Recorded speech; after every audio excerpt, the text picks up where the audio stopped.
lecture here in Vietnam, when you spoke at the National University, you spoke about education, the basis for peace, and the key to an enlightened global community.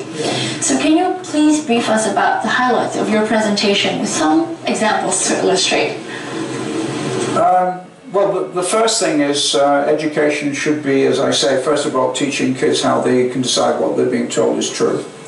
The second thing is, actually more important, is to develop a humanitarian attitude to the way things are, so that if they become scientists, they don't make more atomic bombs and landmines and things like this.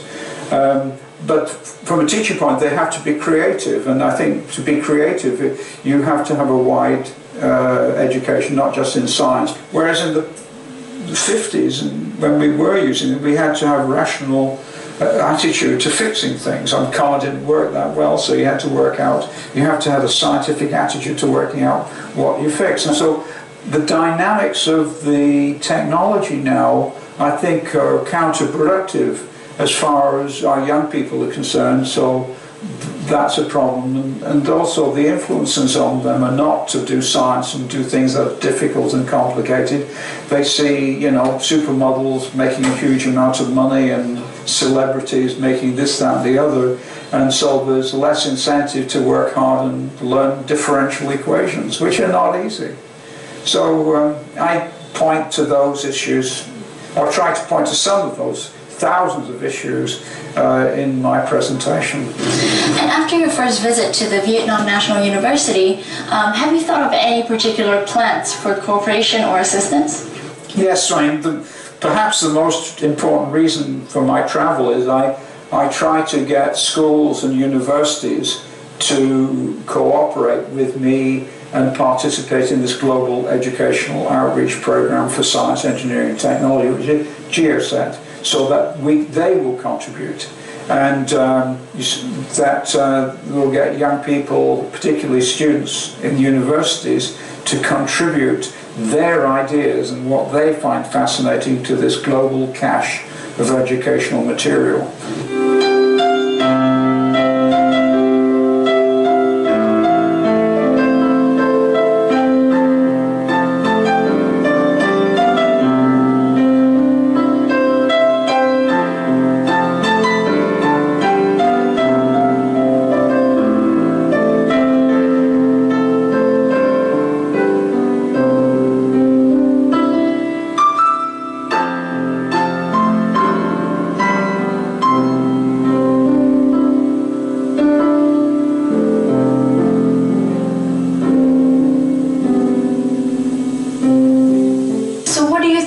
Perhaps the biggest challenge facing many young scientists today?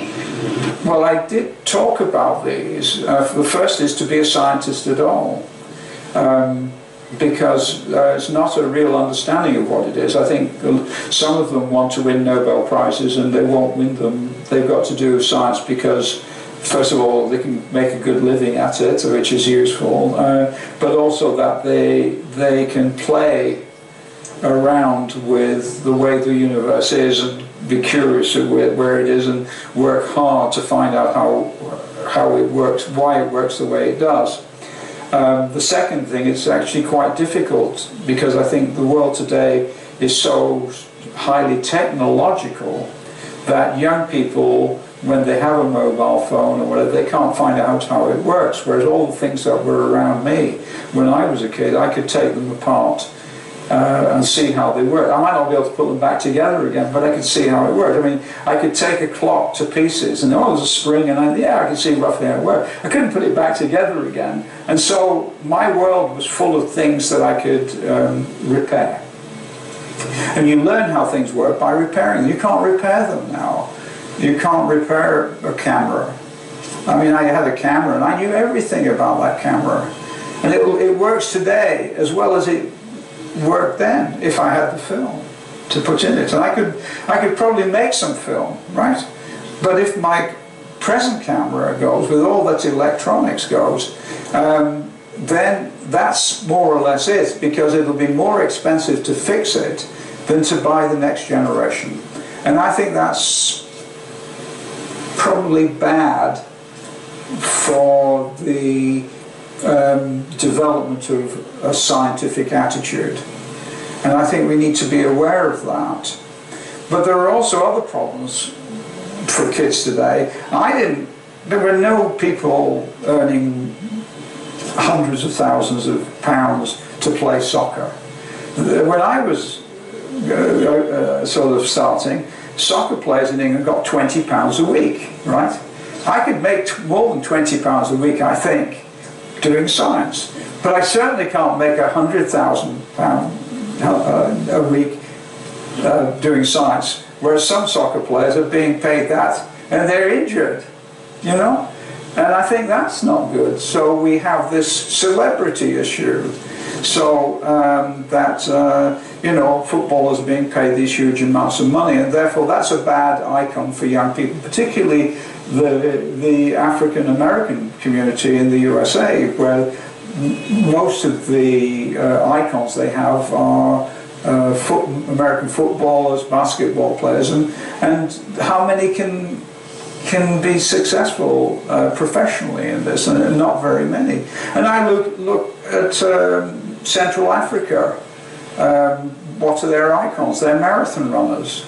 Well, how many are going to be able to earn a living as a marathon runner?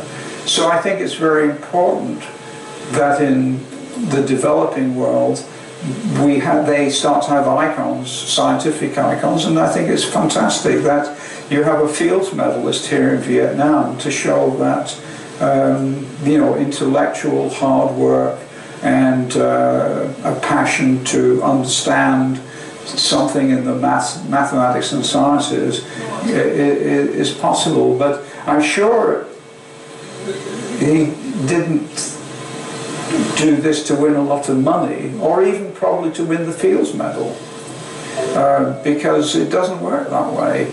I mean, 9 out of 10 Nobel Prize winners, I am sure, are totally as surprised as I am that we won the Nobel Prize. There are one or two who tackle big problems, and I know them, and I just say, well, I don't tackle big problems, they're too difficult for me.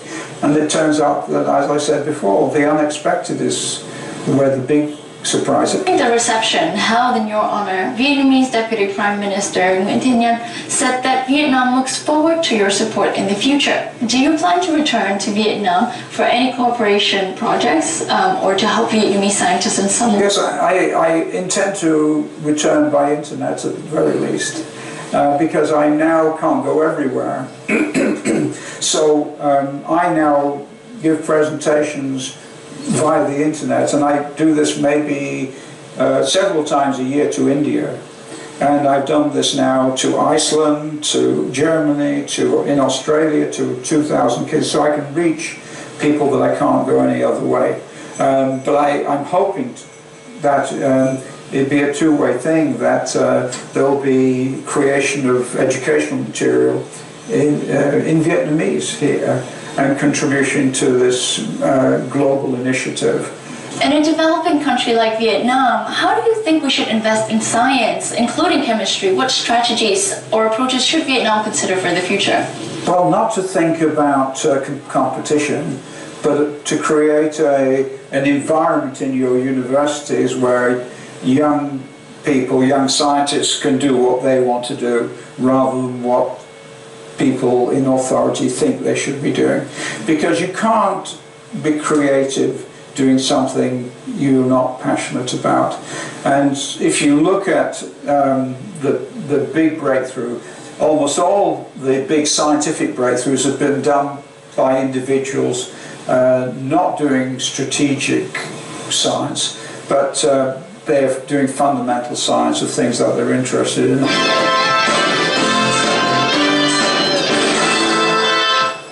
So can you tell me, in terms of chemistry and your Nobel Prize, what do you think brought you the success? But I never did anything other than something that I was determined to do the best I possibly could. Now, I've always told young people, if they're doing something or doing a project where second-rate effort satisfies them, find something else to do. So I don't do things. All I do to the best of my ability. So I play the guitar at university. I wasn't that good, but it was the best I could do, and I wanted to do it. And so I for a year I really worked at it, and I was okay. I could play in a folk club, but I haven't got the time for that. I do my science. I go in, and it's the best I can do. I'm not going to do something where second-rate effort will satisfy me. So that's the first thing. And then I don't give up very easily. So I'm working on a problem now which is 25 years. It's not that I've been working on it for 25 years. It's something that puzzled me 25 years ago when we discovered this molecule, the fullerenes. And I didn't understand how it assembled. So what role does your family play in your scientific success story?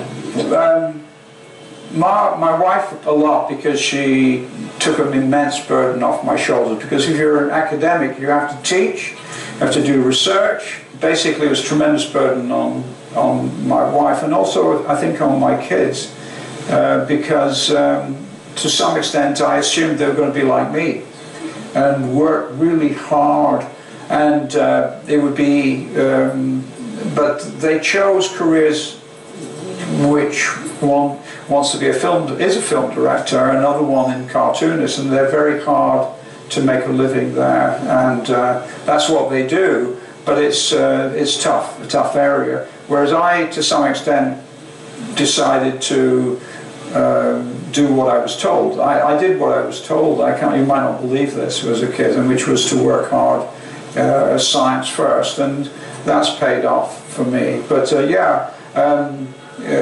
to some extent, because I got all this, I wasn't able to help my kids as much as I perhaps should. Because I always thought everybody, that my kids would be like me. Thank you so much, Professor Kroto, for your time here with us, and we wish you all the best in all your future endeavors, and hope to see you again in Vietnam soon. Okay, well, most likely on the internet. Okay, thank you very much. It's been a pleasure. And that's it for today's edition of Talk Vietnam. I hope you enjoyed it as much as I did and found the inspiration from what Professor Kroto, Chemistry Nobel Laureate from 1996, has told us. Thank you, and see you again next time.